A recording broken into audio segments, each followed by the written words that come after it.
இது ஒரு அரிய செய்தி, அரிய நிகழ்வு, தேவையானது, மூளைக்கு தேவையானது. 2000 ஆண்டு காலமாக இந்த மண் உறக்கத்தில் கிடக்கிறது. ஒரு தோராயமான அளவுக்கு இதை எப்படியாவது விழிப்பாக்க வேண்டிய ஒரு கட்டாய கடமை. இது கிரேக்கத்திலே, லத்தீனத்திலே ஓனஸ் ப்ரொபாண்டின்னு ஒரு சொல் இருக்குது. அது ஒரு சட்ட சொல். இந்த ஓனஸ் என்கிறது பேர்டன், சுமை. இதை மெய்ப்பிக்க வேண்டிய ஒரு கட்டாய கடமை, அது மெய்ப்பிக்க வேண்டிய ஒரு வகையான சுமை என் மீது சுமத்தப்பட்டிருக்கிறது இயற்கையினாலே. எனவே அதை ஒரு பொறுப்போடும், உண்மையோடும், உழைப்போடும், ஆர்வத்தோடும், அக்கறையோடும், விடாப்பிடியோடும் இதை நான் தொடர்ந்து ஏறத்தாழ ஒரு 15 ஆண்டுகளாக, ஒரு 50 ஆண்டு காலமாக ஒரு ஒற்றை வேலையை செய்து வருகிறேன். அதனுடைய பயனை கனிவாக்குகின்றபடியான நிகழ்வு இது. இதில் நாம் இந்த நிகழ்வின் வழியாக தமிழ் இனம் தெரிந்து கொள்ள வேண்டிய ஒரு அடிப்படையான செய்தி, இந்த இனம் ஒரு ஏமாந்த இனம், ஏமாறிய இனம், ஏமாற்றப்பட்ட இனம்.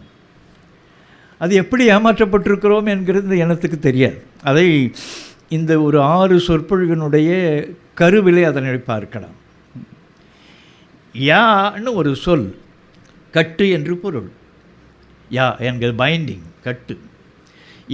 யாத்தல் என்பது கட்டுதல், யாப்பு என்கிறது கட்டுதல். அதனால தான் பாட்டு கட்டுறான்னு சொல்லுவாங்க. அது கிரேக்கத்தில் ஏப்போ என்று, அதிலிருந்து தான் எப்பிக் என்கிற சொல் வந்தது என்று கிரேக்க அகராதிகள் சொல்கின்றன. எப்பிக் என்று. ஏப்போ என்கிறது யாப்பு. யாக்கை என்கிறது நாடி, நரம்பு, தசை, குருதி எல்லாவற்றாலும் கட்டப்பட்ட உடம்புக்கு யாக்கைன்னு பேர். யாத்தல் என்பது கட்டுதல்னு பொருள். அதுபோல் யாமை என்று ஒரு உயிரிக்கு, அந்த ஆமைக்கு பேர் வந்ததனுடைய அடிப்படை அதனுடைய கட்டு என்ற காவல், கட்டு என்ற காப்பு. அந்த காப்பாக அதன் மேல் அடைந்திருக்கிற ஓடு இருக்கிறதே, அதன் அடிப்படையில் தான் யாமை என்று வந்தது. ஆமைக்கு முந்தி யாமை என்று இருந்தது. இந்த யாம் என்கிற அந்த சொல் தான் ஏம் என்று தெரிஞ்சது. இப்போ இந்த பிரத்தகாந்திர ரெக்டஸ் என்று நிமிர்ந்த குரங்கு மனிதனாக இவன் நிற்கிற பொழுது யான்னு கத்தினான். யா அன் என்று அடுத்த படிநிலையில் அது வளர்ச்சி அடைகிற பொழுது யான் என்கிறது தான் ஏன் என்று ஆனது. உடையேன், நின்றேன், சென்றேன் என்கிறதுல ஏன் இருக்கிறதே, அது யான் என்கிறதனுடைய அடுத்த படிநிலை தெரிவு. எல்லாரும் கூடியிருக்கிறோம் என்கிறதுக்கு யாம் என்று சொன்னான். பிறகு யாம் என்கிறது ஏம் என்றான பிறகு உடையேம், நின்றேம், சென்றேம் என்று வந்தது அந்த யாம் என்கிறது தான். அதுபோல் யாமை என்கிறது ஏமை என்று பல திராவிட மொழிகளில் இருக்கிறது. யாமைக்கு ஏம என்று. இந்த ஏம் என்கிறது காப்பு என்கிற பொருளில் தான் ஏமம் என்று வந்தது. ஏமம் என்கிறது காப்பு. ஏம் மறுவுதல் என்ற காப்பை தழுவுதல். ஏம் மாறுதல் என்பது தான் அந்த காப்பினை தவிர விட்டு விடுதல், மாறிப்போய் விடுதல் என்கிறது தான் ஏமாறுதல் என்கிற சொல் வந்தது. இந்த இனம் ஏமாறிய ஒரு பேரினமாக இருக்கிறது. சரி, இதன் காரணமாக 2000 ஆண்டு காலமாக இது ஏமாறி போன்றிருக்கிற அந்த செய்தியை நமக்கு முதலாக தெளிவித்தவர், குறிப்பு காட்டியவர், சூட்டியவர் திருவள்ளுவர் பெருமான். அவர்தான் கண்டுபிடித்தார், இந்த இனத்துக்கு வெட்கமில்லை என்று அவர் சொன்னார். நாணாமை, நாடாமை, நாரின்மை, யாதொன்றும் பேணாமை, பேதை தொழில். பேதை என்கிறதுக்கு அகராதிப்படி போட வேண்டுமானால் இந்த பேதை தமிழ பேதை என்று பொருள். தமிழனுக்கு தொழிலாக என்னென்ன இருக்கிறது என்றால், முதலில் இந்த பயலுக்கு நாணம் இல்லை, வெட்கம் இல்லை என்று அவர்தான் கண்டுபிடித்தார். அதைத்தான் பெரியார் ஏற்றுக்கொண்டார். எனவே தன்மான இயக்கம் என்று சுயமரியாதை என்று சொன்னதே அது கூட ஒரு தன்மானம் இல்லாத செயல் என்று நான் பல கூட்டங்களில் சொல்வேன். தன்மானம், அந்த நாணம் இல்லை என்று அவர் கண்டுபிடித்து நாடாமை என்ற அறிவு மனப்பான்மையிலே, ஆராய்ச்சி உணர்விலே ஒன்றை தெளியாமை, நாடாமை, நாரின்மை, அன்புணர்ச்சியே அற்று போய்விட்டான். ஒவ்வொரு செயலுக்கும் ஏதாவது ஒரு எதிர் பயன் இருந்தால் மட்டுமே அன்பு காட்டுகிறவனாக இருக்கிறான். நாடாமை நாணாமை நாரின்மை யாதொன்றும் பேணாமை பேதை தொழில். இந்த பேதை, இந்த முட்டாள், தமிழ முட்டாள் இந்த 4 தொழில்களையும் சிறப்பாக செய்து கொண்டிருக்கிறான் என்று அவர்தான் சுட்டினார்.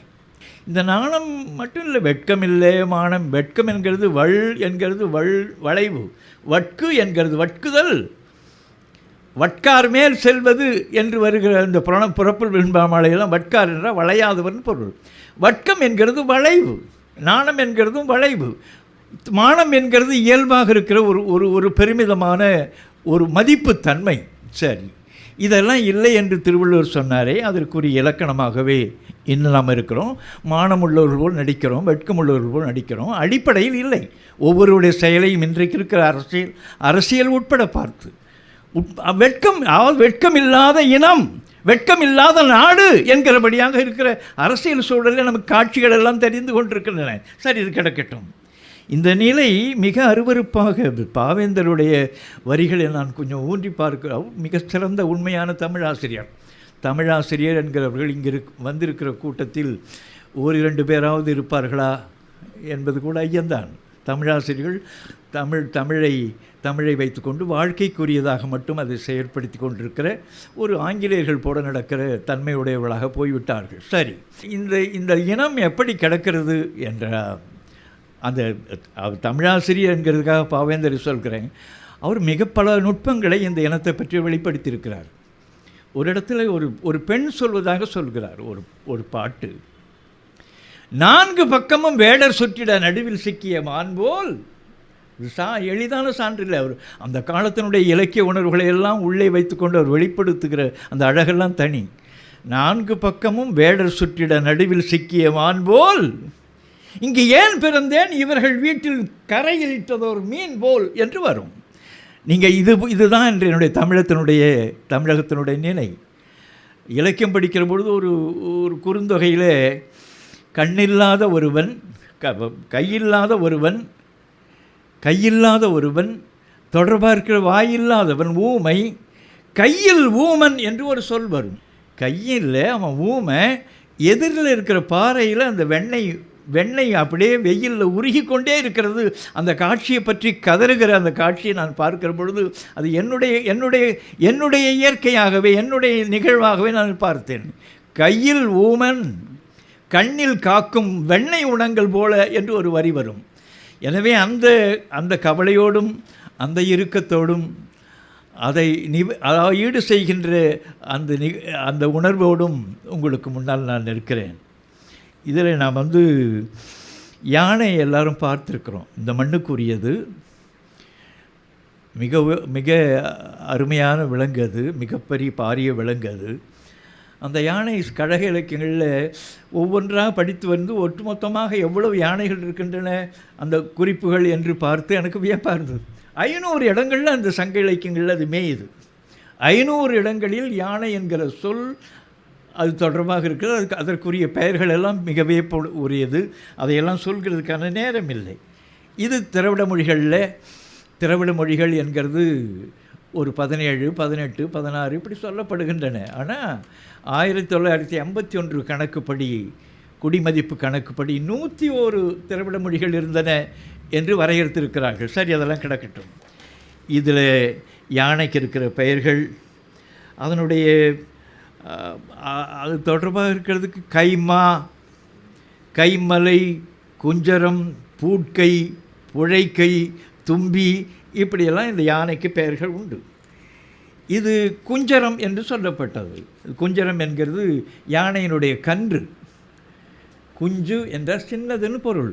அது குஞ்சு என்கிறது. ஒன்றுக்கு இருக்கிற குழந்தைக்கு இருக்கிறது குஞ்சின்னு சொல்கிறோம் இல்லையா, அது சின்னதுன்ற பொருள் தான் வந்தது. குஞ்சரம் என்கிறது குழவி பெயர் கொடை என்கிறார் தொல்காப்பியர். சரி, கிடக்கட்டும். நீங்கள் உங்களுக்கு சொன்னால் உங்களுக்கு இடையில் உங்கள் மனத்தையும் தூண்டுவதற்காக நான் சிலவற்றை சொல்கிறேன். இந்த குஞ்சு என்கிற சொல் தான் கொஞ்சுன்னு ஆனது. அவன் கொஞ்சி கொண்டு கிடக்கிறான் அவளிடம் என்று சொன்னால், கொஞ்சுதல் என்கிறதுக்கு என்ன பொருள் என்றால் அதனுடைய மென்மை, அதனுடைய சிற்றளவு. அந்த கொஞ்சு என்கிறது கொஞ்சம்னா உங்களுக்கு புரிந்துவிடும், சின்னதுன்னு பொருள். இந்த கொஞ்சு என்கிறது தான் போய் லத்தீனத்திலையும் கிரேக்கத்திலையும் என்னென்னவெல்லாம் தெரிந்துவிட்டு இந்தியிலும் சமஸ்கிருதத்திலும் வரும்பொழுதெல்லாம் குச்சுன்னு வரும். குச்சு அதெல்லாம் அந்த கொஞ்சு என்கிற சொல்லிருந்து வந்தது. சரி, கிடக்கட்டும். இதில் சிலவற்றை நான் வெளிப்படையாக என்னுடைய குடும்பம் போல, என்னுடைய தாய் நிலை போல, என்னுடைய உடன்பிறப்பு போல் இருக்கிற பெண்களும் இருக்கிறதுனால் சிலவற்றை நான் எல்லை மீறி சொல்வதாக நினைக்க வேண்டாம். எல்லாமே சொல்லப்பட வேண்டியது தான். இது சமஸ்கிருதத்தில் அசங்கியன்னு ஒரு சொல் இருக்குது. சங்கம் என்ற கூடுற இடம். அசங்கிய என்ற சங்கத்திலே சொல்லக்கூடாத சொற்கள் அசங்கிய. இன்றைக்கி அசிங்கன்றமே, அந்த அசங்கிய என்கிறது சங்கத்தில். இதை அவையல் கிளவி மறைத்தனர் கிளத்தல். அவையிலே சொல்லக்கூடாத சொற்களை மறைத்து சொல்ல வேண்டும் என்கிறது. இப்போ எனக்கு எந்த வகையான, எனக்கு 76 முடிந்து 77 தொடங்க போகிறது. எந்த வகையான மறைப்பையும் இந்த இனத்துக்கு முன்னால் நம்ம இனி வைக்கக்கூடாது, எல்லாவற்றையுமே பேசிவிட வேண்டும் என்று நான் துணிவாக முடிவெடுத்து விட்டேன். இது என்ன சொன்னால் அசபியம்னு சொல்லுவான் சமஸ்கிருதத்தில். நீங்கள் சில 100 சொற்களும் அதனுடைய கீழ் இருக்கிற அமைப்பை நீங்கள் எண்ணிக்கொள்ளுங்கள். அவ்வுதல் என்பது கூடுதல். அவ்வா என்ற பற்று கூடுகை. அவை என்கிறது கூடியிருக்கிற கூட்டம், அசம்பிளி. அவை என்கிறது சபை என்றாகும். கவையாகி கொம்பாகி காட்டகத்தை நிற்கும் அவையல்ல நல்ல மரங்கள் ஔவையார். அவையல்ல நல்ல மரங்கள் சபை நடுவே என்கிறது. சபை என்கிறது செப்ப தமிழ் சொல். அவை என்கிறது சபையின் ஆகும். அரண் என்கிறது சரண் ஆகும். அமையம் என்கிறது சமயம் ஆகும். அந்த அவை என்கிறது சபையினானதும் ருஷ்யாவில் போய் அங்கே ருஷ்ய மொழியில் பார்க்க சபைன்னு இருக்குது. சவத் என்கிறது அசம்பிளி. சோவியத் என்ற அந்த சொல் வருகிறதே அந்த அவையினுடைய தெரிவு. சபை என்கிறது என்ன?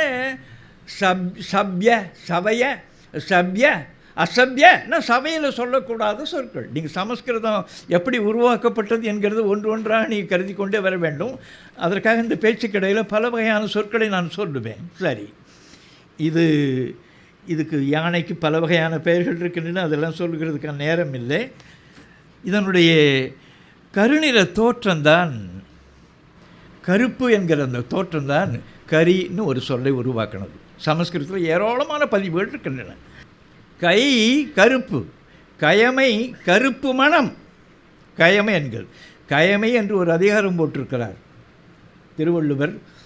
பொருட்பாலனுடைய இறுதியில் கயமைன்னு ஒரு அதிகாரம். அதை எடுத்து பார்த்தால் அதை நான் யாரை சொல்லுகிறேன், இந்த கயமை என்கிற சொல்லை யாருக்காக குறிக்கிறேன்ங்கிறது ஒவ்வொன்றாக சொல்கிறார். தேவர் அணையர் கயவர் அவன் தான் பூசுறன்னு அந்த காலத்தில் சொன்னான். நாங்கள் நிலத்தினுடைய தேவர்கள்னு சொன்னான். அதையெல்லாம் அவன் அப்படி சொல்லுவான் என்று ஒன்றாய் நான் சொல்வது ஆரியனை சொல்கிற செய்திகள் இது என்று கயமை அதிகாரம் முழுமைக்கும் அவர் சொல்கிறார். அவன் சிவப்பாக வந்தான், வெள்ளையாக வந்தான். அவனை சொல்கிற பொழுது அவனுடைய உள்ளம் கருப்பு என்கிறதுனால் கயமை என்கிற சொல்லை ஆட்சிவர். நீங்கள் திருக்குறளை பார்த்தால் முழுக்க அவன் பிராமணனை குறித்த செய்தி தான் அதுக்குள்ளால் இருக்கணும். அது கிடக்கட்டும். இந்த கயம் என்கிற அந்த சொல்ல, கருப்பு என்கிற அந்த சொல்லில் கய என்கிறத கஜன்னு சொன்ன பிறகு நமக்கு தெரியாது. கரி என்கிறது ஏராளமான பதிவுகளில் அவர் அதை செய்திருக்காங்க. சரி, அது கிடக்கட்டும். இரும்பு, இரு என்ற கருமையான என்று பொருள். இரும்பு என்பது கரிய மாழை. இதனுடைய வடிவம்தான் ஈரான் என்று இருக்கிறதா நம்ம அயன்னு சொல்கிறோம். எனவே இன்னும் அந்த அது ஆங்கிலம் விட்டு விடவில்லை, ஏரான் என்கிறது. சரி, இருள்,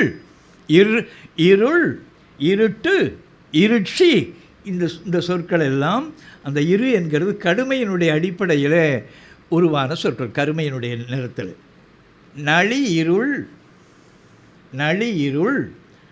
நளிநீர், நளிபுகை, நளிமணம், நளிப்பெயல், நளிமாறி. நள் என்கிறது செறிவை குறிக்கிற ஒரு சிறப்பு சொல். நள் என்பது செறிவு, நெருக்கம். நல்பு, நட்பு என்றானது சேர்க்கை. நண்பு என்கிறது சேர்க்கை. சரி, அது கிடக்கட்டும். இது நழ்து, நட்டு என்கிறது நடு என்று தெரிந்ததும் நடுப்பகல் என்பது மில்லே. சரி, நண்பல் இதெல்லாம் இலக்கியங்களில் வருகிற சொற்கள். பற்களுக்கு இடையில் இருக்கிற இடைவெளி இருக்கிறதே அதை நண்பல் என்று குறிக்கும். சரி, இது கிடக்கட்டும். இந்த நடுக்கண்டம், நடுக்கொண்ட வீடு, நடுத்தெரு, நடுநாள், நடுப்பகல், நடுப்புறம், இந்த சொற்கள் எல்லாம் சென்டர் என்கிற பொருளுக்கு போகிறது. நள் என்கிறது. இப்போ நான் சொல்ல வந்தது, இந்த இருட்டு கருத்தில் யா என்று ஒரு சொல் மூலம் அது வந்த வகையை சொல்வதற்கு ஒரு மணி நேரம் 1.5 மணி நேரம் ஆகும். அதை நான் தொடவில்லை. யா, யாம், யாமம் என்பது நள்ளிருள். இந்த யாமம் என்கிறது முந்த யாமம், முதல் யாமம், 2ஆம் யாமம், 3ஆம் யாமம், 4ஆம் யாகம் என்று யாமத்தை 4 கூறாக பிரித்திருக்கிறார்கள் நம்முடைய முன்னோர்கள். 4 கூறுகளில் யாம நேரம் இருக்கிறது. சரி, இது கிடக்கட்டும். இதில் பகற்காலம் என்கிறது விடியல், நண்பகல். நீங்கள் நண்பகல் என்பது நடுப்பகல்னு பொருள். இந்த நள் என்கிறது நழுது நட்டு என்று போய் நடுவை குறித்தது போல நண்பகல் என்றால் நடுவான நேரம், நடுவான பகல். சரி, பிறகு 3வது ஏற்பாடு. ஏற்பாடு என்பது எல் கதிரவன். அந்த எல் என்கிற வடிவம் தான் எல்லி என்கிறது கதிரவனை குறிக்கிற சொல்லு தான். எல்லியம் என்று ஒரு சொல் தான் அங்கே ஹீலியம் என்று ஆனது. நூற்றுக்கணக்கு ஹீலியோ என்றால் நீங்கள் கிரேக்க அகராதியை பார்த்தால் சன் என்று போட்டிருப்பான். அது தொடர்பாக இருக்கிற சொற்கள் எல்லாம் கதிரவனை குறித்ததாக இருக்கணும். இது கிடக்கட்டும். எல் படுகிற நேரம் இருக்கிறதே அது ஏற்பாடு. ஏற்பாடு அதாவது ஒன்று சொன்னால் உங்களுக்கு விளங்கும். கதிரவன் சாய்கிற பொழுது இருக்கிற காலம் இருக்கிறதே அது சாயங்காலம். சாயங்காலம் என்றால் அது போய் எல் படுகிற நேரம் அது ஏற்பாடு. இந்த ஏற்பாடு இதுக்கு பிறகு மாலை நேரம் தொடங்குகிறது. மாலை என்கிறது மால் என்ற கருப்புன்னு பொருள். இருள் தொடங்குகிற நேரம். இந்த மாலை, யாமம், வைகரை என்கிறது இரவு. இந்த காலையில் இருக்கிற அந்த விடியல், நண்பகல், மாலை, நண்பகல், ஏற்பாடு என்கிறது 3. இந்த மாலை, யாமம், வைகரை என்கிறது இது 3ம் இரவு நேரம். இந்த 6ம் தான் 6ம் சிறு பொழுது என்று நம்முடைய முன்னோர்கள் வகுத்தார்கள். சரி, இதில் விடியல் பகற்பொழுதினுடைய முதற்கூறு, நண்பகல் என்கிறது பகற்பொழுதினுடைய நடுக்கூறு, ஏற்பாடு என்கிறது பகற்பொழுதினுடைய பிற்கூறு, கடைசி கூறு. இதில் மாலை என்கிறது இராப்பொழுதினுடைய முற்கூறு, யாமம் என்கிறது இராப்பொழுதினுடைய நடுக்கூறு, வைகரை என்கிறது இராப்பொழுதினுடைய பிற்கூறு. அந்த வைகுரு வைகுரை என்கிறது தான் வைகரைன்னு தெரிகிறது. இருள் முழுக்க போய்விடாது. அந்த இருள் அந்த கடைசி நேரத்திலும் ஒட்டி கொண்டிருக்கும். எனவே வைகரை என்கிறது அதுதான். சரி, இது கிடக்கட்டும்.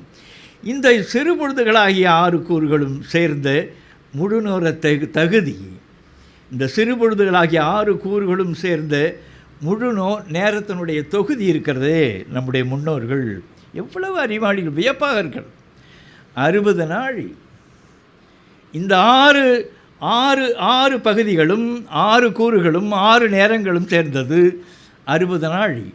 அதை ஊர்ப்புறங்களில் இன்றையும் உண்டு. அல்லும் பகலும் 60 நாழி. 60 நாழி. இப்போ நாழின்னா என்ன?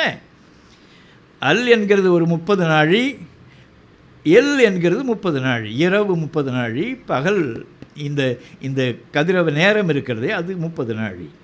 ஒரு நாழிகை என்பது 24 நிமியங்கள். இன்றைக்கு இருக்கிற கணக்கு இதெல்லாம் மிக சிற்பமாக நம்முடைய கணக்கில் இருக்கிறது. ஒரு நாழிகை என்பது 24 நிமியக்கூறுகள். இதில் 24 நிமியக்கூறு ஒரு நாழிகை. 2.5 நாழிகை 1 மணி நேரம். இந்த 24 12 இதை முழுக்க சேருகிற பொழுது தான் 60 நாழிகை. அல்லும் பகலும் 60 நாழிகை. சரி, கிடக்கட்டும். மாலை 4 மணி நேர பொழுது இருக்கிறது அது ஒரு சிறு பொழுது. இது காலை முடிந்ததும் முற்பகல், நண்பகல், அந்த 2 பகலுக்கு அடுத்து பிற்பகல். நண்பகல் தான் உரும நேரம் என்று சொல்வது. உரு என்கிறது வெப்பம் என்று பொருள். ஆகம் உருப்ப நூறி. ஒரு சாவில் தாய்மார்கள் அழுகிறார்கள். அந்த இறந்தவனை நோக்கி அழுகிறார்கள், மாரில் அடிக்கிறாங்க. ஆகம் உருப்ப நூறி, வெப்பம் வரும்படியாக, வெப்பம் வெளியேறும்படியாக அடிக்கிறார்கள் அந்த மாரில். உருப்ப நூறி, உருப்பம் என்கிறது வெப்பம்னு பொருள். உரும நேரம் என்கிறது அதுதான். உரும என்கிற வடிவம்தான் கிரேக்கத்தின் வழியாக போய் ஆங்கில சாக்சனத்தின் வழியாக ஆங்கிலத்துக்கு வருகிற பொழுது வாம், VWARM, வாம்ன்றமே அது உரும் என்கிறதனுடைய தெரிவு. இதை பாவாணர் தொட்டு சொல்லியிருக்கிறார். கிடக்கட்டும். இந்த உச்சியில் பொழுதுனுடைய அந்த நேரம், பகல் நேரத்தில் அந்த நேரம் உச்சி நேரம் தான் அது உரும நேரம். அவனை கதிரவனுக்கு உச்சிக்கிழான் என்று சிலப்பதிகாரத்தில் உச்சிக்கிழான் கோட்டம் என்று வரும் கதிரவனுக்காக இருக்கிற கோயில். இந்த மாலை என்கிறது கருப்பு, என் பொன் மாநிறமாக இருக்கிறா அப்படின்னு சொன்னால் வேறு ஒன்றும் இல்லை, கருப்பாக இருக்கிறாள் என்று சொல்வதை தாய் மறைக்கிறாள். கருப்புன்னு தான் பொருள். என்ற மால் கருப்பன்னு பொருள். மாலை அந்த கருப்பு தொடங்குகிற நேரம். சரி, இது கிடக்கட்டும். இந்த நாள் தொடக்கம் மாலை இருக்குதே, அதுதான் நாள் என்கிறது. தமிழர்களுக்கு நாள் என்கிறது மாலையில் 6 மணிக்கு தொடங்குகிறது. அதனுடைய நடு இரவு இருக்கிறதே, அது யாமம் என்று நள்ளிரவை குறிக்கிற ஒரு சிறப்பு சொல். சரி, அதெல்லாம் எவ்வளவோ செய்திகள் நான் பார்த்திருக்கிறேன், நூல்களில் பதிவு செய்திருக்கிறேன்.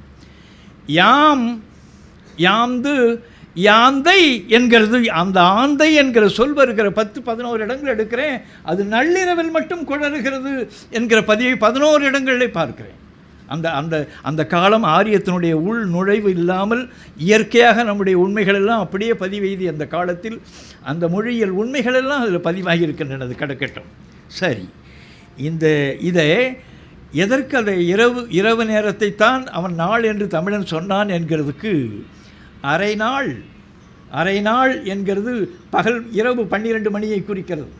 பால் நாள் 10-15 இடங்களில் வருது. பாநாட்கங்குள் என்று வரும். நான் சொன்னேனே, இப்போ கயமை என்கிறது கை என்று கருப்புக்கு, கை என்கிறது கருப்பு, கைம் என்கிறது கருப்பு, செய் என்கிறது சிவப்பு, செய்யும் என்பது போல, வெய் என்கிறது வெப்பம், வெய்ம் வெம் என்று வருவது போல, கைம் கங்கு என்பது கருப்பு, கங்குல் என்பது இரவு நேரம், கங்கன் என்று ஒரு மன்னன் குறிக்கப்படுகிறான், அவன் கருப்பன் என்று பொருள். கங்கை என்பது கருப்பு ஆறு, காரின்னு ஒரு ஆறு இருந்தது போல. அது கிடக்கட்டும். இதில் இந்த நடு இரவு என்கிறத பால் நாள் என்பது பாதி நாள், பாநாள் இரவின் என்று வரும். பா ரெட்டசுழினா பாநாள் என்று வருது, பாதி நாள். நள்ளிரவு நேரம் இருக்கிறதே, அதுதான் நாளினுடைய நடுப்பகுதி. இது மிக அழகாக இந்த அண்ணாமலை ரெட்டியார்னு ஒரு காவடி சுந்தர் நீங்கள் படித்திருக்கலாம். மிக அழகுன்னு உள்ளது. பாதி ராத்திரி வேளையில் வீட்டு பக்கத்தில் வந்து மேவி இன்னும் பாட்டு தொடங்கும். அழகு. அது உயர்ந்த குரலில் இனிமையான இசைக்குரலில் அது பாடுனா அவ்வளோ இனிக்கும். பாதி ராத்திரி வேளையில் வீட்டு பக்கத்தில் வந்து மேவி பஞ்ச பாதகன் ஒரு பாவி, அந்த பாவையை மெல்ல கூவி கையை பற்றி கூட்டி கொண்டு ஏகினான் பதைக்குதே என்ற நாவின்னு போகும். அழகு வரியது. பாதி ராத்திரி என்பது நடு ராத்திரி, நள்ளிரவு நேரம், அதுதான் யாம நேரம். அந்த யாம நேரத்தில் உயிரை கொண்டு போகின்ற ஆள் இருக்கிறானே, அவனை கற்பனை செய்தானே, அவன் யாமன் என்று சொல்லப்பட்டு தான் யமன் ஆனான். இதெல்லாம் நம்முடைய பாவனருடைய அகராதியிலே இயல்பாக இருக்கிறது. எல்லாவற்றிலும் என்னுடைய பெயர் குறிக்கப்பட்டிருக்கிறது, என்னுடைய நூலினுடைய எண்கள் எல்லாம் குறிக்கப்பட்டிருக்கின்றது. அது என்கிற பகுதிகள் எல்லாம் போகிறது. சரி, அது கிடக்கட்டும். இதில் இரவு என்பது 3 யாமங்களை கொண்டது. இது மாலை ஏற்பாடும் மாலையும் சேருகிற அந்த நேரம் அம் என்கிறது சேர்க்கைன்னு பொருள். என்கிறது என்றாகி என்றாகும்.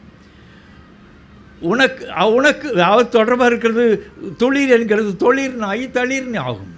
முடங்கு என்கிறது முடங்குனாகி மடங்குன்னு ஆகும்.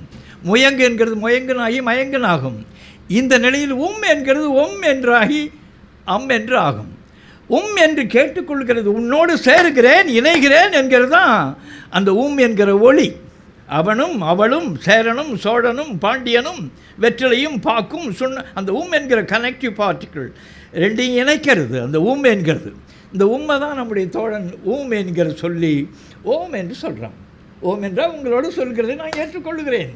இந்த தான் ஆம் என்று ஆனது. இப்போ இன்றைக்கி 2 முறை போட்டு ஆமாம் என்று நாம் பேசிக்கொண்டிருக்கிறோம். சரி, இந்த என்கிறது சேர்க்கை என்கிற பொருளில்தான் புளி பழம் இரண்டும் இணைக்கிறதுக்காக புளியம்பழம் என்று வருகிற இணை கனெக்டிவ் பார்ட்டிகள் என்கிறது சேர்க்கை. சரி, இப்படி மாலை நேரம் அந்த ஏற்பாடு முடிகிற நேரம் ரெண்டும் சேருகிற நேரம் இருக்கிறதே, அது அந்தி நேரம். அந்த நேரத்தில் பூக்கிற பூ தான் செவ்வந்தின்னு சொல்லப்பட்டது. அந்தி நேரம் அது மாலை எந்தியும் காலை எந்தியும். காலையில் விடியல் முடிந்த பிறகு, வைகரை முடிந்த பிறகு விடியல் தொடங்குகிற அந்த அந்தி காலை அந்தி. இது அந்தி என்கிறத சந்தின்னு சொல்லி சந்தியா வந்தனம்னா நமக்கு ஒன்றுமே புரியாது. சந்தியாவன் நான் சொல்கிறது, நான் சில ஆயிரம் செய்திகளை நீங்கள் சொன்ன பிறகு தான் பார்த்த பிறகு தான் இந்த இந்த இந்த முடிவுகளை பார்க்க முடியும். சார் இது கிடக்கட்டும். இதில் யாமம், சமஸ்கிருதத்தில் யாம, இதெல்லாம் இந்த சொற்கள் எல்லாம் ரிக்வேதத்தில் இருக்குது. ரிக்வேதம் என்கிறது தான் ஒரு நூல். அதுக்கு பிறகு யசுர் என்கிறதும் சாமவேதம் என்கிறதும் அதர்வ வேதம் என்கிறதும் முதல்ல 3 தான் செய்து கொண்டான். இதில் இருக்கிறத எல்லாம் மாற்றி மாற்றி போட்டு மந்திரங்கள் என்று போட்டு ஒரு வகையான ஒரு ஃப்ராட், ஒரு புரட்டு நடந்திருக்கிறது.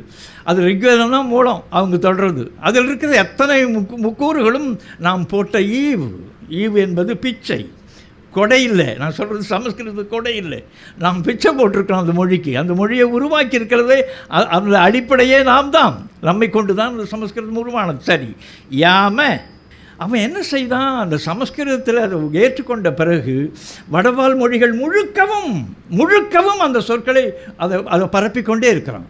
ஓயாத உழைப்பாளிகள் பிராமணர்கள், அதை எண்ணிக்கொள்ளுங்கள், ஓயாத உழைப்பாளிகள். அறிவு நிலையில் ரொம்ப நுட்பமான அறிவில்லை, வைத்திருக்கிற அறிவை வைத்துக்கொண்டு நன்றாக விளை போக்கக்கூடிய ஒரு பெரிய திறமை அவர்களுக்கு இருக்குது. உழைத்து கொண்டே இருப்பான். நம்மால் சோம்பேறி, சென்னை மொழியில் சொன்னால் சோமாரி, சோம்பு ஏறி சோம்பேறி. நம்ம சோமாரிகளுக்கு அதெல்லாம் இல்லை. சும்மா ஏதாவது உரிச வாழைப்பழம் இருக்குதான்னு ஒரு போய் கேட்டானான் ஒரு கடையில். அது இருக்குது, அதை போய் எடுத்து நீயா சாப்பிடு அப்படின்னு. அதாவது அந்த உரிச பழத்தை எடுத்து கொடுக்கறது கூட முடியாதபடியான ஆள்கள். சரி, கிடக்கட்டும். இந்த யாமம் என்கிறது ஒரு 60-70 மொழிகளில் அந்த வடபால் மொழிகளில் இருக்கிறது. அதெல்லாம் படிக்கிறதுக்கான நேரம் இல்லை. சரி, யா கருமை, யா இந்த முதல்ல ஈயாகு என்று இருக்கிறது தான் யா என்று நின்னது. பிறகு யா என்று மட்டும் நின்னது. ஈர் என்பது கருப்பு, இரு கரியன்னு பொருள். இருமறுப்பு எருமை, ஈன்றணி காரான், இருமலர் குவளை உண்கண், இருமலர் குவளை இந்த இருமலர் என்கிறது கருப்பு மலர். இருமறுப்பு எருமைன்னா கரிய மறுப்பினை உடையதாகிய எருமைன்னு பொருள். சரி, இருட்டு, இருண்மா என்கிறது யானைக்குரிய பெயர். இருந்து என்கிறது கரி, இருந்தில் என்கிறது கரி, இரும்பு என்கிறது கரும்பொன். சரி, இருமை என்கிறது கருமை. இந்த இருள் என்கிறது இருமை என்கிற அந்த வடிவம் தான் எருமைன்னு ஆனது. இந்த எருமைக்கு காரான் என்று பேர். முதல்ல எல்லாமே இந்த மண்ணில் கருப்பு. காள் என்கிறது கருப்பு, காளை என்கிறது கருப்பு, காளி என்கிறது கருப்பு தெய்வம், காளான் என்கிறது கருப்பாக இருக்கிற அந்த எழுச்சி. காள் என்கிறது, கள் என்கிறது கருப்பு, களவு என்கிறது கருப்பு, களவு என்கிறது தான் களான்னு ஆனது, நிலவு நிலான்னு ஆனது போல, சுரவு சுறா என்று ஆனது போல, களவு என்கிறது தான் களான்னு, கலா பழம் என்று சொல்லுகிறோமே, அது கரும்பழம் என்கிற பொருள் தான் கேட்குறது. சரி, கிடக்கட்டும். இதில் எருமைக்கு அந்த பெயர்கள் எல்லாம் காரான், காரா, எருமை. இன்னொரு சிறப்பு பெயர் மையான். மை என்கிறது கருப்பு, மயில் என்கிறது கருப்பு, கரிய தொகையை உடையது பறவைன்னு பொருள். மயிர் என்கிறது கருப்பு, இதல்ல, மயிர் என்கிறது கருப்பாக இருக்கிறது. இந்த மயில் இந்த தொடர்பாக இருக்கிற இந்த மூலம் இருக்கிறதே, மை என்பது கருப்பு. மையான் என்று ஒரு சொல். இதுதான் தொடக்கத்தில் நான் சொன்னேன். இருமறுப்பு எருமை, ஈரணி காரான், மையான். இந்த சொற்கள் எல்லாம் இருள் நிற மையான் என்று எருமையை குறிக்கும். இந்த மையான் என்கிற சொல், இதுக்கு இன்னொரு பெயர் உங்களுக்கு தெரியுமா? மேதின்னு ஒரு சொல். மை, மெய், மெய்தி, மேய்தி, மேதி. சித்தருடைய சிவவாக்கியர் பாட்டில் 540 பாட்டு எழுதியிருக்கிறான் அவன். மேதியோடு மாவுமே விரும்பியே புணர்ந்திடில், ஒரு எருமை இன்னொரு பசுவோடு போனால் மேதியோடு மாவுமே விரும்பியே புணர்ந்திடில், சாதி வேதமாய் உருத்தரிக்குமாறு போலவே வேதமோது வானுடன் புழைச்சி சென்று மேவிடில், பேதமாய் பிறக்கலாதவாறு அதென்ன பேதமே? பேதமாய் பிறக்கலாதவாறு அது என்ன பேதமே? ஒரு பாப்பானோட ஒரு புழைச்சி போகிறாள், குழந்தை பிறக்கிறது, மாந்த குழந்தை பிறக்கிறது. ஒரு எருமையோடு ஒரு பசு போகிறது என்றால் வேதமாய் பிறக்கும்.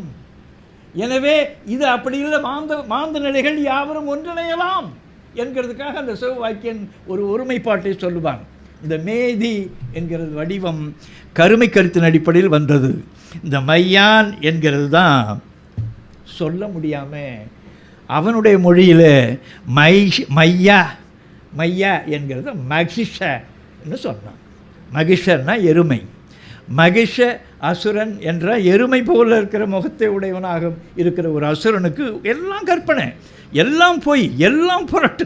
மகிஷ அசுரன் அவளை மர்தனம் மடித்தல் என்பது சாகடித்தல்னு பொருள்.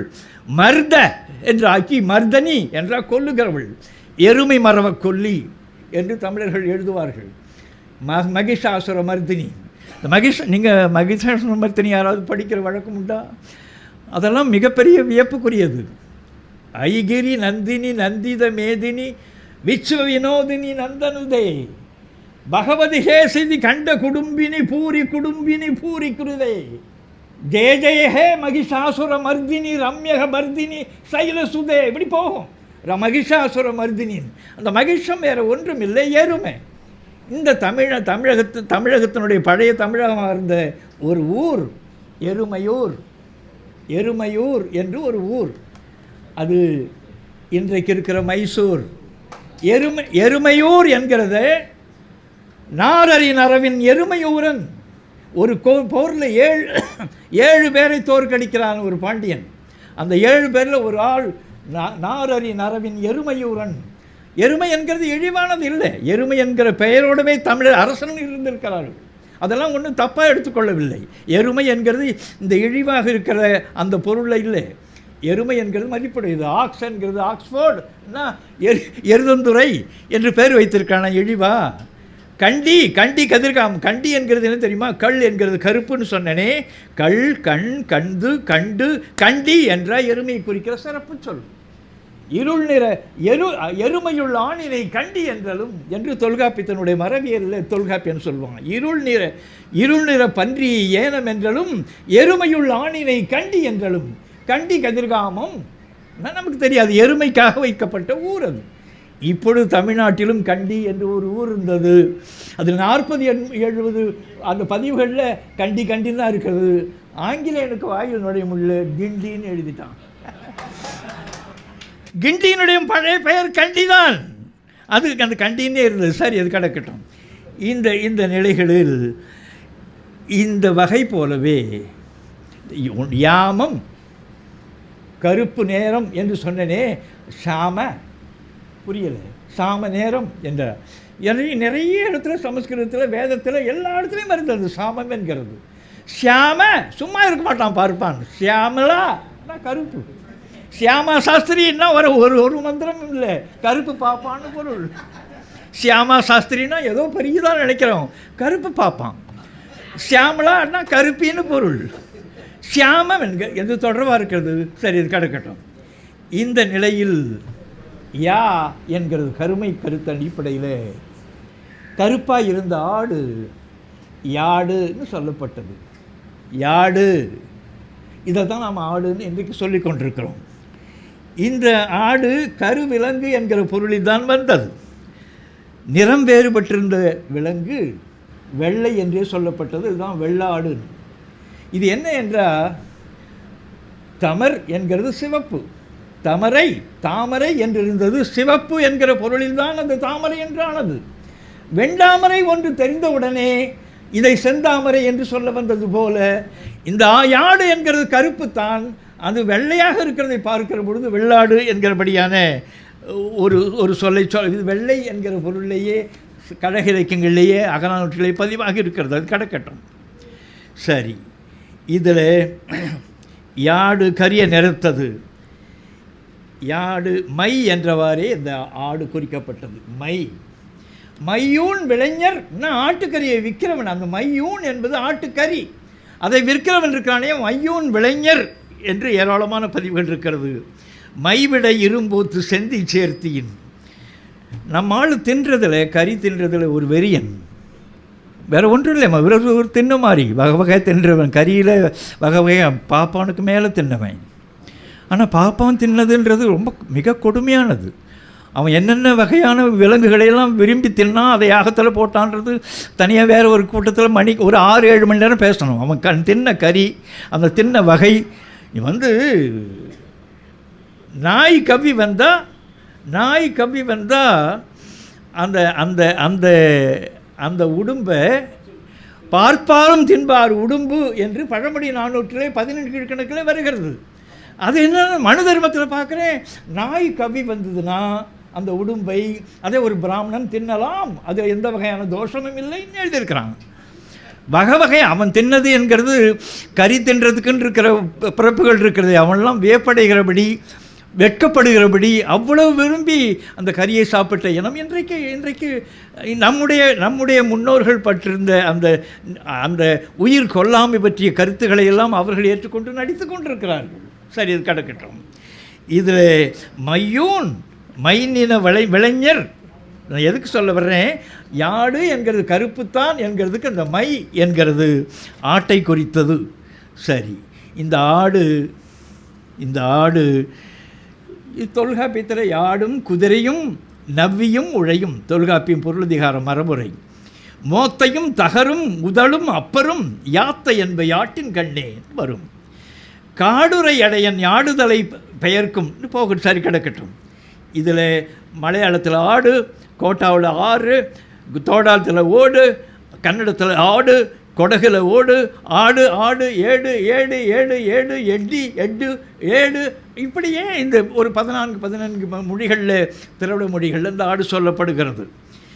இது சமஸ்கிருதத்தில் ஏடை, ரிக்வேதத்தில் இருக்குது ஏடை, ஏடக, ஏடி. சரி, இது language of inscription of Ashokan எழுதலை இது தொடர்பாக இருக்குதுல ஹேடி. நூற்றுக்கணக்கான மொழிகளில் வடமால் மொழிகள்லையும் அது பதிவாக இருக்கிறது. சவி மொழியில் ஏரோ, பாஷாக் மொழியில் ஈரு, கவார்பாட்டி மொழியில் ஆரா, மாம்சாம்டி மொழியில் ஏரோ, வேக்லி டைலக்ட் ஆஃப் பாஷாயன் மொழியில் ஏரா ஏறு.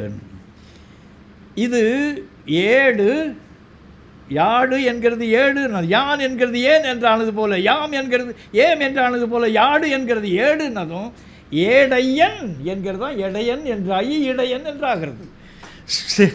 அந்த செவப்பு என்கிறது சிவப்பு என்கிறது போல, சில பேர் செலவு என்கிறது செலவுன்னு எழுதுறது போல, இந்த ஏடையன் என்கிறது தான் இடையன் என்றானது. சரி, இது இடைச்சேரி, இடையர் ஊர், இடைமகன், இடையன். இடையன் வந்து கோ இருக்கிறதே பசு, அதை மேய்க்கிறவன் இருக்கானே அவன் கோவலன், ஆடு மேய்க்கிறவன் இருக்கிறானே அவன் இடையன். இது சொல்லுகிற வரலாறு. சரி, இது கிடக்கட்டும். இந்த முத்துதல் என்று ஒரு சொல் இருக்குது. முத்துதல் என்றால் பொருந்துதல். முத்துதல் என்று, முத்தம் என்கிறது ஒரு மிக நுட்பமான செய்தி. முத்தம் கொடுக்கிறது என்கிறது அதில் தமிழக ஒரு கருத்தரங்கில் இந்த வழக்கம் எல்லாம், முத்தம் கொடுக்கிற வழக்கம் எல்லாம் தமிழர்களுடையதில்லை, அதெல்லாம் வெளிநாட்டில் இருந்தது, அங்கே தான் நம்ம கற்றுக்கணும் அப்படி இப்படின்னு ஒரு பேராசிரியர் பேசினார். நான் உடனே அபய் நடராசன் சொன்னார், ஐயா ஏதாவது விடை சொல்லணுமா? ஏற்றி விட்டு அவர்கள் வேடிக்கை பார்க்கறது வழக்கம். நான் சொன்னேன், முத்து கொடுத்தானா இல்லையான்றது வேறு இல்லை, இவன் எச்சு குடிக்கிற பையன்னு சொன்னேன். தமிழன் பாலோடு தேன் கலந்துட்டே பனிமொழி வாழை இரு ஊரிய நீர், அவள் வாயில் ஒரு நீர் வரும், வால் எயிறு ஒளி பொருந்திய நாட்கள், ஒளி பொருந்திய பற்கள் தான் அது வரும். ஒளி பொருந்தியா பாலோடு தேன் கலந்தது போல் இருக்குண்டா அந்த எச்சின்னு எங்கள் ஆள் சொல்லியிருக்கிறான். எனவே முத்தம் கொடுத்தானா என்னன்னு தெரியல, எச்சு குடிப்பான் எங்கள் ஆளுன்னு சொல்லிட்டு இறங்கினேன். இது எதுக்கு சொல்ல வர்றேன், இந்த முத்து என்கிறது குழந்தையை புதல்வர் பூங்கன் முத்தின்றான். குழந்தைக்கு கொடுக்குற பொழுது கண்ணில் கொடுக்குற அந்த காட்சியெல்லாம் பெரிய அழகு. முத்து என்கிற சொல் இந்த வகையில் முத்துதல் என்கிறது பொருந்துதல் என்கிற பொருள்தான் மோத்தை என்று ஒரு ஆட்டு பெயரை குறிக்கிறது தொல்காப்பியன் சொல்கிறான். அது கிடக்கட்டும். சரி, இதில் முத்து, இதுக்கு முந்துன்னு ஒரு சொல் இருக்கிறதுல்ல, இந்த முந்து என்கிறது மேல் வருதல் என்கிற பொருள், அது கிடக்கட்டும். முத்து பொருத்துவது என்கிற பொருளில் முத்திரை என்கிறது பொருத்துவதுன்னு பொருள். இப்போ தான் சாப்பா குத்துறதுன்னு சொல்லுவான்ல, முத்திரை என்கிறது. இந்த சொல்லலாம் இப்போ நான் சொல்கிற அத்தனைக்கும் அதில் பார்த்தீங்கன்னா முத்ரா, முத்திரி, முத்திரன் இருக்கும், வேறு ஒன்றும் இல்லை. முத்துதல் என்கிற அந்த சொல்லில் இருக்கும். சரி, முத்ரா, முத்ரிகா. இந்த முத்திரம் என்கிறது முத்திரம் என்றாகி மோத்திரம் என்றாகி மோதிரம் என்று. மோதிரம் என்கிற சொல் வடமொழியில் எங்குமே இல்லை. நான் ஆப்தனுடைய அகராதி 48 ஆண்டுகளாக சமஸ்கிருத சொற்களை எல்லாம் போட்டிருக்கிற மோனியர் வில்லியம்ஸனுடைய சமஸ்கிருத அகராதி எல்லாவற்றையும் தேடிட்டோம், மோதிரம்னு சொல்லலை. இந்த முத்திரம் என்கிறது என்ன என்றால், முத்திரை பதிக்கப்பட்ட மோதிரம் இருக்குது, அதுக்கு முத்திரை, அதனால தான் மோத்திரம் என்கிறது மோதிரம்னு வருது. இதனால தான் முத்திரை மோதிரம் என்கிற ஒரு வழக்கு இருக்கிறது என்று பாவாணர் சொல்லுவார். இது கிடக்கட்டும். இதில் திருமண வீடுகளில் மோதிரம் எடுக்கிறதுன்னு ஒரு வழக்கு இருக்கிறது. அது கணவனும் மனைவியுமாக ஆன பிறகு அவர்கள் 2 பேரும் தொடக்கத்தில் இரவுக்கு போய் ஒன்று கூடுகிறதுக்கு முன்னால் அந்த சில விளையாட்டுகள், நம்முடைய பெருசுகள்லாம் சும்மா விளையாட்டு இல்லை, ரொம்ப நுட்பமான அறிவுடையவர். அந்த மோதிரத்தை அந்த குடத்திலே போட்டுவிட்டு 2 பேரையும் விட்டு எடுக்க சொல்கிறது. அப்பயே அவங்க 2 பேரும் என்னென்ன பண்ணிக்கொண்டு அதுக்குரிய இசைவுகளை தெரிவித்துக் கொள்ள வேண்டுமோ அப்படி தெரிவித்துக் கொள்ளுகிறதுக்கு வாய்ப்பை ஏற்படுத்தி கொடுத்தார்கள் நம்முடைய பெரியோர்கள். சரி, கிடக்கட்டும். இதை வின்சுலோ போன்றிருக்கிறவர்கள், அந்த அகராதியை உருவாக்கின ஆங்கிலேயர்கள் மிக அழகாக பதிவு செய்திருக்கிறார்கள். அந்த மோதிர விளையாட்டு என்று போடுறான். இங்கே இருக்கிற அமெரிக்கன் மிஷனில் இருந்த அந்த வின்சுலோ ஒரு 150-200 ஆண்டுகளுக்கு முந்தி அந்த அகராதியை உருவாக்குற பொழுது மோதிர விளையாட்டுன்றது என்ன என்றால், an item in the marriage festivities in which the bride and bridegroom pick out a ring dropped into a pot, dropped into a water pot என்று பொருள் போடுறான். சரி, இந்த தொய் தொய் தொய் தை, துய் தொய் தை, முடங்கு மொடங்கு மடங்கு, முயங்கு மொயங்கு மயங்கு, இந்த வகையில் துய் தொய் தை. தை என்பது பொருந்துதல் பொருள், தைத்தல் என்பது பொருந்துதல் பொருள். தைகு தகு என்கிறது பொருந்துன்னு பொருள். தகு என்கிறது தக்கு தாக்கு என்று சொன்னால் மோதுன்னு பொருள். அந்த தாக்கு என்கிறது அட்டாக்கில் இருக்கிற இந்த டேக்குக்கு, அந்த அட்டாக் என்று வருகிறது அந்த தாக்குதல் பொருள் தான். அதை எழுதி கொண்டு ஆரிஜின் டூபியஸ், ஆரிஜின் ஆப்ஸ்க்யூர், ஒரே தெரியலன்னு ஆங்கிலர்கள் விழிக்கிறார்கள். கிடக்கட்டும். இந்த தகு என்கிற சொல்ல தான் தகர்னு ஒரு சொல் வந்தது. இந்த தகர் என்கிறது அந்த ஆட்டு வகையில் ஒரு வகையான ஆடு, மோதுவதற்காக சண்டை செய்வதில் மிக வல்ல ஆடு. அதனுடைய மோதுதலை எதிரில் இருக்கிற இன்னொரு தகர் தாங்க முடியாது, அப்படி மோதும். அதையெல்லாம் தமிழர்கள் கண்டுவிட்டு அது அந்த நாமன் கிளேச்சர், அது தொடர்பாக இருக்கிற ஜுவாலஜிக்கல் நாமன் கிளேச்சர் என்று அந்த பெயர்களில் பார்த்தா இந்த உலகத்திலேயே இங்கே தான் இருக்குது, நீலகிரியில் தான் இருக்குது. நீலகிரி தகர்னு எழுதியிருக்காங்க, TAHR போட்டு தகர்னு ஒரு ஆட்டை குறிக்கிறாங்க. அது வரையாடு, மலையாடு என்கிறது, வரையாடு என்கிறது தான் வருடை என்று ஆனது. சரி, அது கிடக்கட்டும்.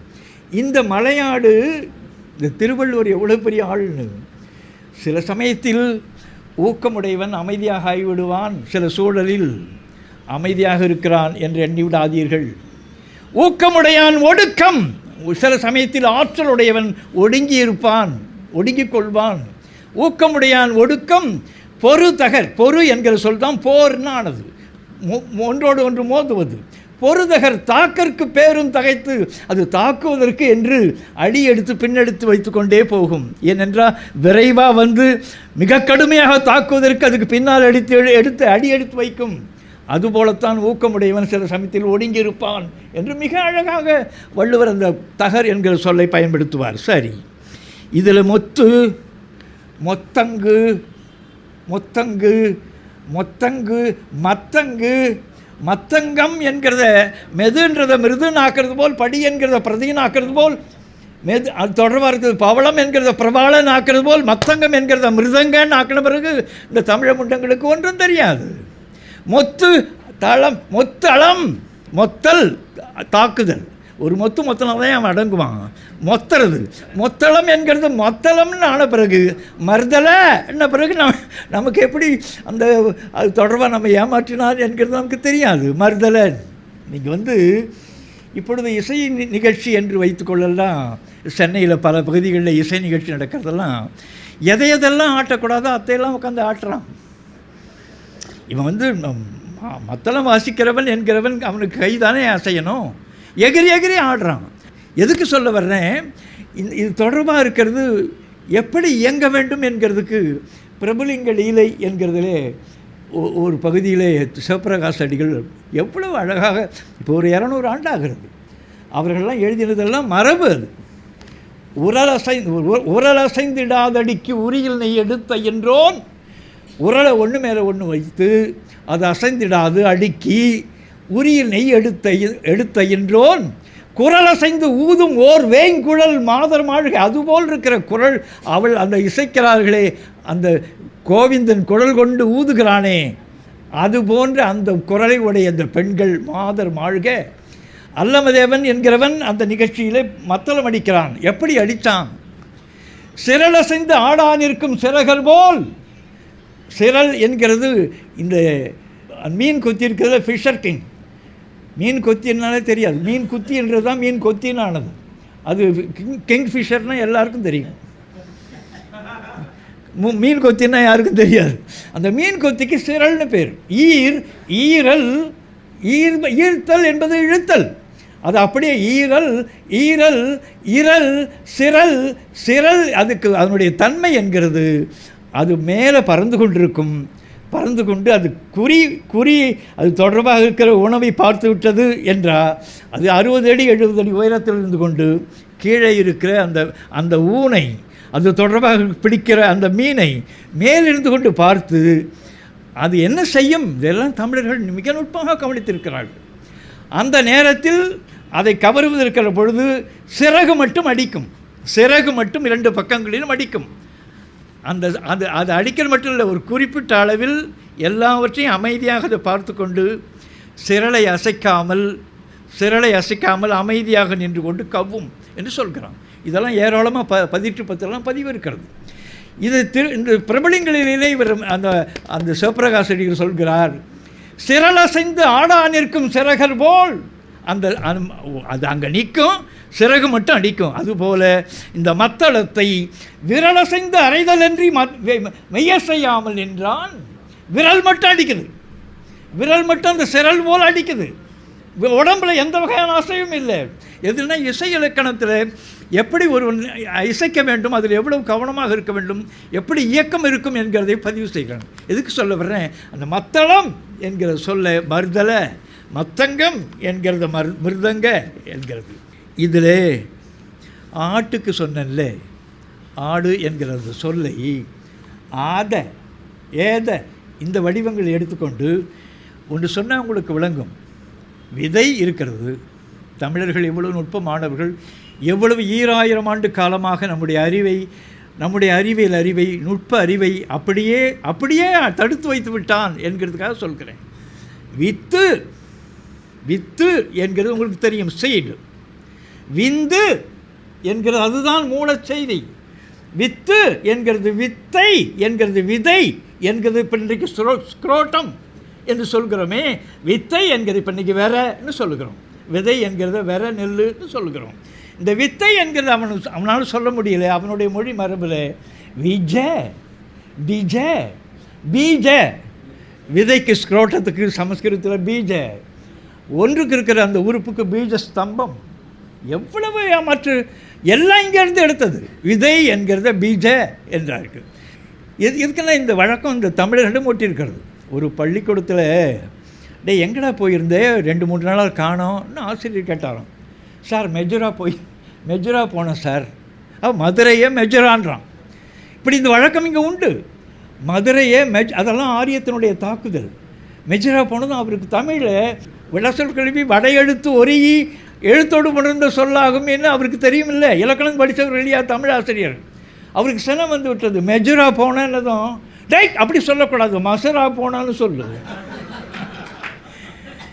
இந்த பீஜ ஸ்தம்பம் இதெல்லாம் உருவாக்கணும். இது போல் ஆடு என்கிறத 10-15 இடங்களில் ரிக்வேதத்தில் பார்க்குறேன்.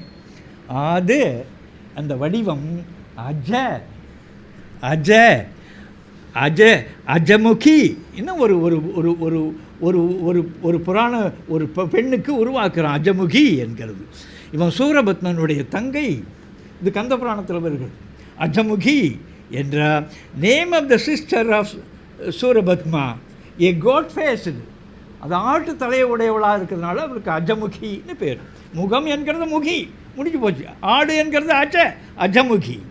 அஜவதி செவ்வாய். சரி, அது தொடர்பாக இருக்கிறது ரிலேட்டிங் டு த அஸ்ட்ராலஜியில் நம்ம எடுத்துக்கொண்டு போகிறோம். அஜவாகன அது மேலே ஏறி கொண்டு போகிறது. வாகை என்கிறது கிரேக்கத்தில் ஒரு மூலம் இருக்கிறது. வேக என்கிறது டு கேரின்னு போகிறது, தூக்கி கொண்டு போகிறது. வேக என்கிறது தூக்கி கொண்டு போகிறது. அதனால தான் வேகன் வெஹிக்கிள் என்று வருகிறதெல்லாம் வேகன்னு சொன்னால் டு கேரின்னு பொருள், தூக்கிட்டு போகிறது. இப்போ தெரியுதா உங்களுக்கு விவாகம்னா என்னென்னு? விவாகம்னா நல்லா தூக்கிட்டு ஓடுறது, நல்லா தூக்கிட்டு போயிடுறது அந்த பிள்ளையை. ஏன்னா அவள் சின்ன குழந்தையாகவே இருப்பா, அவளை தூக்கிட்டு ஓடுறது. விவாக என்று சொன்னால் நன்றாக தூக்கி ஓடுதல்னு பொருள். சரி, இந்த இந்த இந்த அஜவாகன அது தொடர்பாக ஆட்டு மேலே வேற ஒருத்தனை உட்கார வைக்கலாம். சரி, இது எவ்வளவு அருவருப்பானவர்கள் என்கிறதுக்கு ஒரு செய்தி. இது கள் ரெண்டும் தலையும் இந்த உடலும் சேருகிற அந்த இடம் இருக்குதே, அது களம்னு பேர் தமிழில். கள் கண் கண்டு கண்டம் நீலகண்டன் என்று அதுக்கு வந்தது. கண்டம் என்கிறது கழுத்து. கள என்கிற அந்த வடிவத்தை எடுத்துக்கொண்டு அஜகலஸ்தனன்னு ஒரு சொல்கிறோம். ஆட்டுக்கு கழுத்தின் பகுதியில் தொங்குகிற 2 வகையான குண்டு, ஆட்டினுடைய அந்த தொடர்பாக இருக்கிற மணி போல தொங்கிறதுனால அது. இதை நான் எதுக்கு சொல்ல வர்றேன்?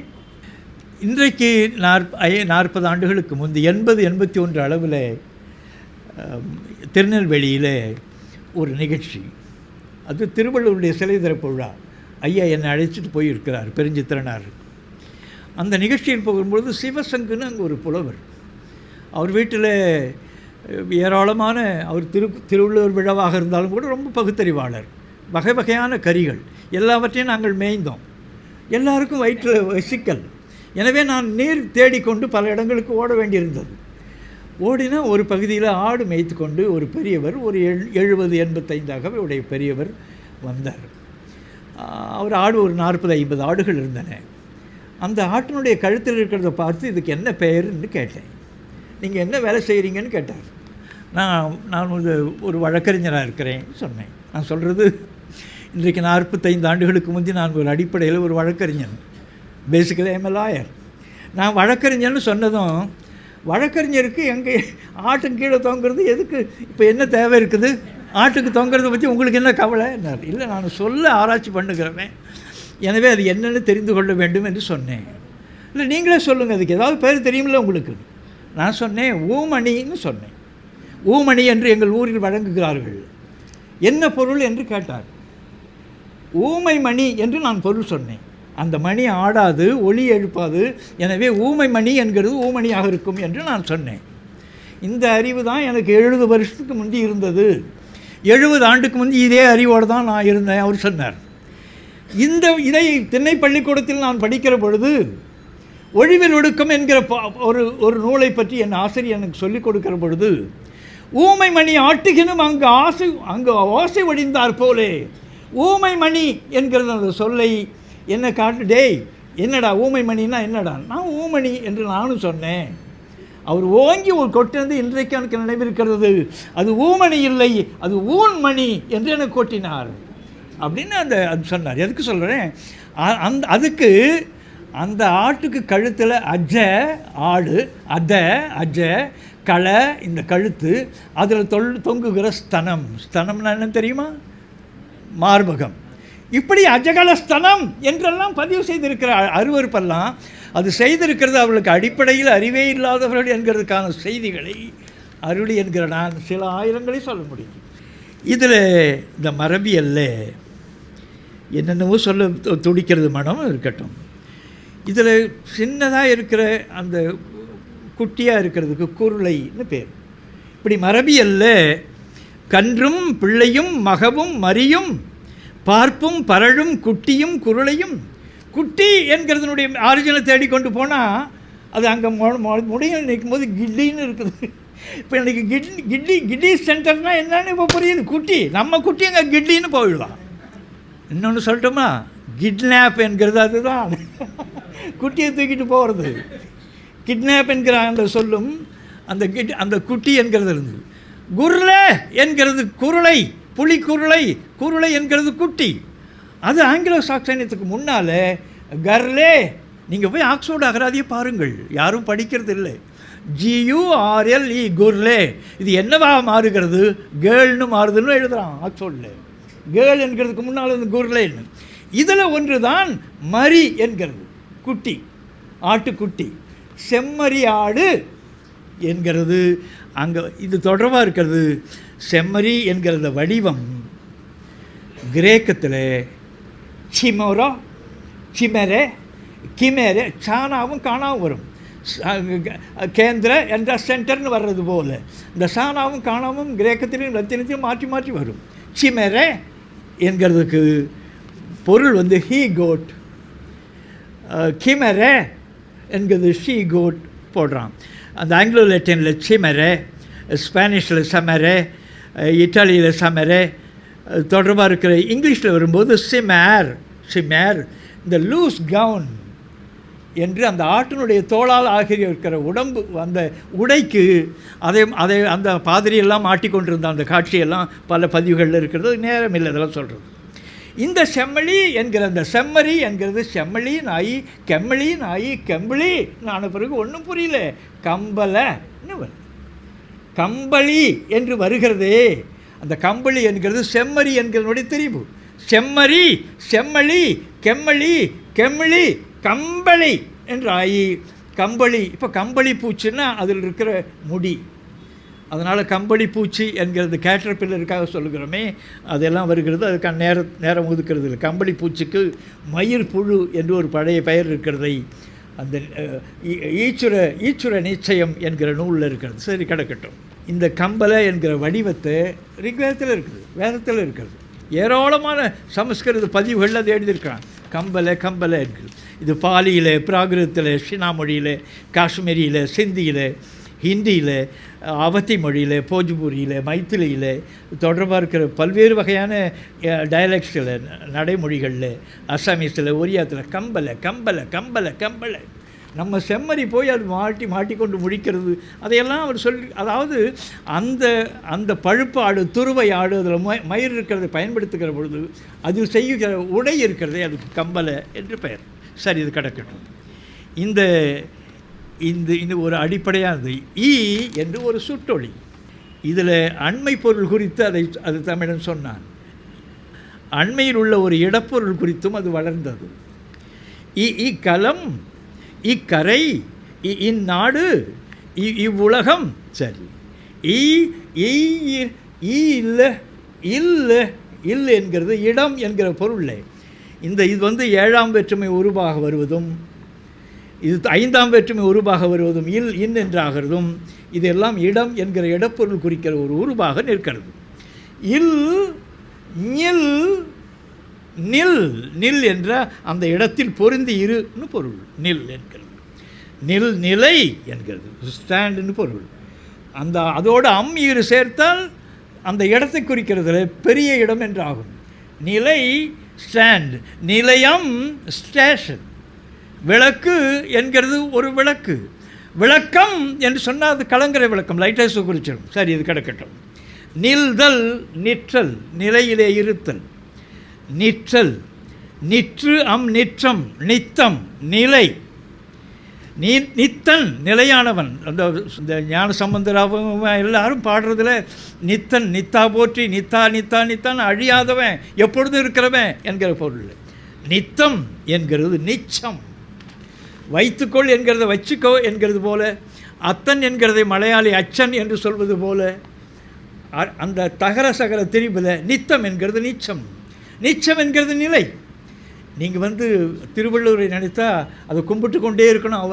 அவர் பிறந்த திசையை, அவர் பிறந்த நாட்டை என்று கருதுகிறபடி ஏராளமான பதிவுகளை செய்திருக்கிறார். அதில் பொச்சாப்பு கொல்லும் புகழை அறிவினை நிச்ச நிரப்பு கொன்றாங்கு. பொச்சாப்பு என்பது மறதி என்கிறது கூடாதுரா. பொய்ச்சு, பொத்தல். பொச்சு என்கிறது பெண்குறியை குறிக்கும். பொச்சாப்பு என்பது தொலை விழுதல். அதில் வந்து பொச்சாப்பு என்கிறது மறதிக்கான சிறப்பு சொல். பொச்சாவாமை என்கிறது மறவாமைன்னு பொருள். பொச்சு என்கிறது பொத்தல். இந்த பொச்சு என்கிற அந்த வடிவம், அதாவது பொச்சாப்பு இருக்கிறதே மறதி, அது உனக்கு புகழ் ஒன்று இருக்குமானால் அது கொன்று போட்டுவிடும். பொச்சாப்பு கொல்லும் மறதி மட்டும் இருக்கக்கூடாது உனக்கு அப்படின்னு ஒரு அறிவுரை சொல்கிறார். பொச்சாப்பு கொல்லும் புகழை அறிவினை நிச்ச நிரப்பு கொன்றாங்கு. எப்பொழுதுமே நிலையான வறுமை ஒருவனுக்கு இருக்குமானால் எங்கு அறிவு எழும் என்று கேள்வி கேட்கிறார். நிச்ச நிரப்பு என்றால் நிலையான வறுமை ஒருவனுக்கு இருக்கிற பொழுது அறிவு எழாதங்கே. அறிவினை நிச்ச நிரப்பு கொன்றாங்கு. நிச்சம் என்கிறது நிலைன்னு பொருள், உண்மைன்னு பொருள். நிச்சம் என்கிறது நிஜம். நித்ய என்கிறது நித்திய என்கிற வடிவத்தில் நித்தம் என்கிறது நித்திய என்று ஆக்குறான். நிச்சம் என்கிறத நிச்சய என்று ஆக்குறான். நிச்சம் என்கிறத இன்னும் நாம் ஊரில் அடிப்படையில் நிசமாக சொல்கிறேன், நிசம்ன்றது அவன் நிஜன்னு மாற்றுறான். ஒன்று சொன்னால் உங்களுக்கு விளங்கும். நிறுத்து நிற்று நிறு என்ற எடையிடுன்னு பொருள் வருகிறதே, அது நிலையிலே நிறுத்துன்னு பொருள். நிறை என்று சொன்னால் நிறுத்துன்னு பொருள். நீங்கள் நிறுத்து என்கிறத நான் ரிக்வேதத்தை பார்க்குறேன். நிருத் ஸ்டாப், ஹிண்டர், இது தொடர்பாக மறுப்பு சொற்களாக போட்டுக்கொண்டான். நிறுத்து. அடுத்த பதிவு பார்க்குறேன், நிரோத். சனியாக பாருங்கள், ஒருத்தன் ஒரு முண்டம், வடநாட்டு முண்டம் நிரோத்குமார்னு பேர் வைத்திருக்கிறான். செய்தியை பார்த்தா நிரோத் போட்டும் அந்த குழந்தை பிறந்ததுனால நிரோத்குமார். எந்த வெக்கமும் இல்லை, எல்லா பகுதியிலையும் வெட்கம் இல்லாதவன் ஏராளமாக இருக்கலாம் தமிழனை விட. சரி, இது கிடைக்கும். நிறை என்று ஒரு சொல் இருக்கிறது. நிறை என்கிறது பெண்ணை போட்டு அடக்கி வைத்து கொண்டிருக்கிறீர்களே முண்டங்களே, சிறை காக்கும் காப்பு எவன் செய்யும்? மகளிர் நிறை காக்கும் காப்பே தலை. அவளே நினைச்சு அவளே தன்னை கட்டுப்படுத்தி கொண்டு தடுத்து கொண்டால்தான் அவளை அப்படித்தான் இருப்பாள். நிறை காக்கும் காப்பே தலை, அதை இருக்க வேண்டியது அவளுடைய பொறுப்பு. நிறை என்பது நிறுத்தி கொள்ளுதல். நிறுத்து என்கிறது ஸ்டாப்னு பொருள். நிறுத்தம் என்றால் வண்டி வந்து நிற்கிற இடம்னு பொருள். நான் இதோடு நிறுத்தி கொள்கிறேன். வணக்கம். உன் கடவுளை விட, உன் சாஸ்திரத்தை விட, உன் முன்னோரை விட, உன் வெங்காயம் வழக்கமாத்தை விட உன் அறிவு பெருசு, அதை சிந்தி.